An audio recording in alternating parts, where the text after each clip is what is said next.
দেওয়া হারাম।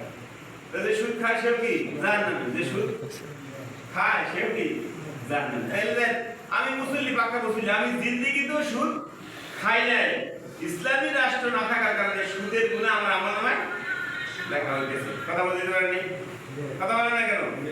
কিসের কারণে? ইসলামী স্টেট না থাকার কারণে। আমি যদি আমি মুসল্লি, আমি নামাজ পড়ি, রোজা করি, হজ করি, সিদ্দিকবার, আবার আমি ভোট দিতে যাবো। ভোট দেওয়া একটা খারাপ কাম, রাজনীতি একটা খারাপ কাম। নাউজুবিল্লাহ। শোনেন, অনেকে বলে যে হুজুররা রাজনীতি করবে না। ওই দিন আমি ওখানে বলে গেছিলাম, পথে আসলে কইতেছে যে হুজুররা নামাজ রোজা দাওয়াত দেবে, ওয়াকামের দাওয়াত দেবে, হ্যাঁ আবার ভোটে হ্যাঁ আবু জাহেলের লাগে, এই ফেরাউনের লাগে রাজনীতি করতে গেছে। আর আমি কথা শোনার পরে ওই বহুত তাড়াতাড়ির সাথে আমি পাশে ছিলাম। বললাম, দেখেন আল্লাহ নবীও তো রাজনীতি করছে, রাষ্ট্রপ্রধান ছিল তো হ্যাঁ ছিল, তিনি তো আবু জাহেলের সাথে রাজনীতি করছে। কথা বলেন না? আবু জাহেলের সাথে রাজনীতি করছে না? তার রাজনীতি ছিল কার সাথে? আবু জাহেলের সাথে। পেলে আমাদের শাইখ মোর্শেদ বা ইসলামী আন্দোলন শেখ হাসিনার সাথে নির্বাচন করে এটা অন্যায় করছে। কথা এটা অন্যায় হয়েছে?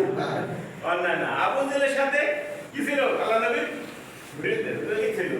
রাজনীতির বিপক্ষ, বিপক্ষ কেনা আবু জাহেল বিপক্ষ, আল্লাহ নবীর একটা পক্ষ, এটা